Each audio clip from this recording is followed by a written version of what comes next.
Genesis 3. The Fall. Now the serpent was more crafty than any of the wild animals the Lord God had made. He said to the woman, "Did God really say you must not eat from any tree in the garden?"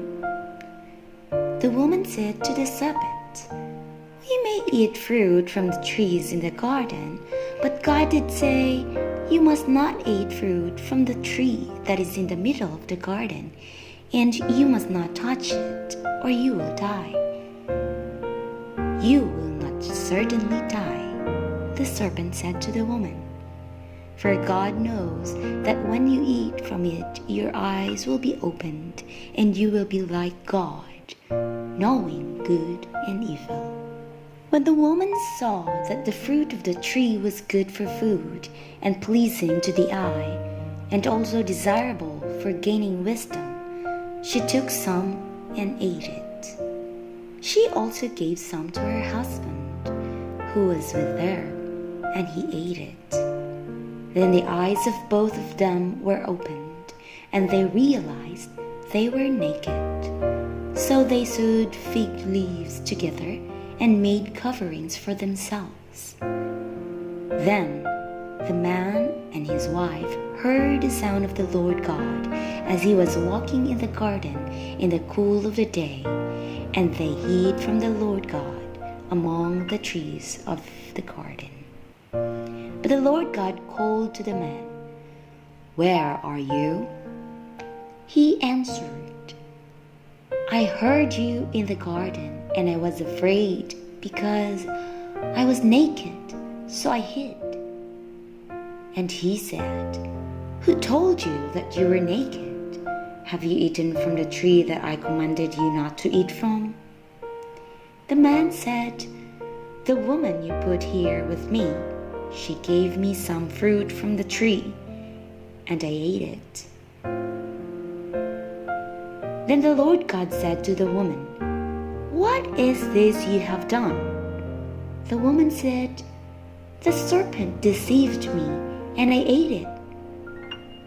So the Lord God said to the serpent, "Because you have done this, cursed are you above all livestock and all wild animals.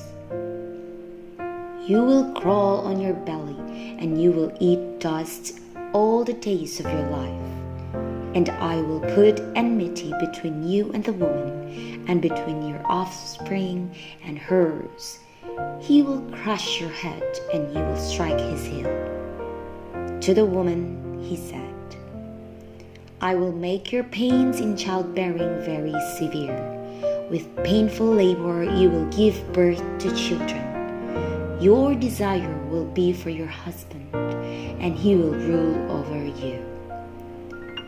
To Adam he said, "Because you listened to your wife and ate fruit from the tree about which I commanded you, you must not eat from it. Cursed is the ground because of you. Through painful toil you will eat food from it all the days of your life. It will produce thorns and thistles for you, and you will eat the plants of the field.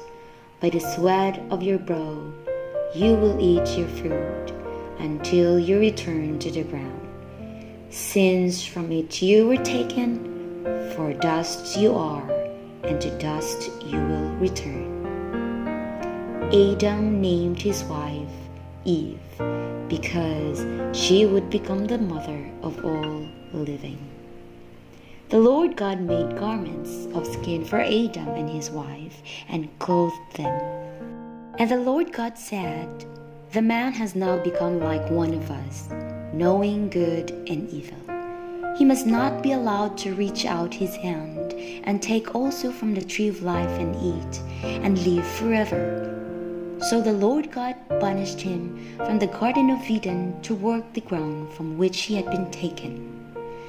After he drove the man out, he placed on the east side of the Garden of Eden cherubim and a flaming sword, flashing back and forth to guard the way to the tree of life.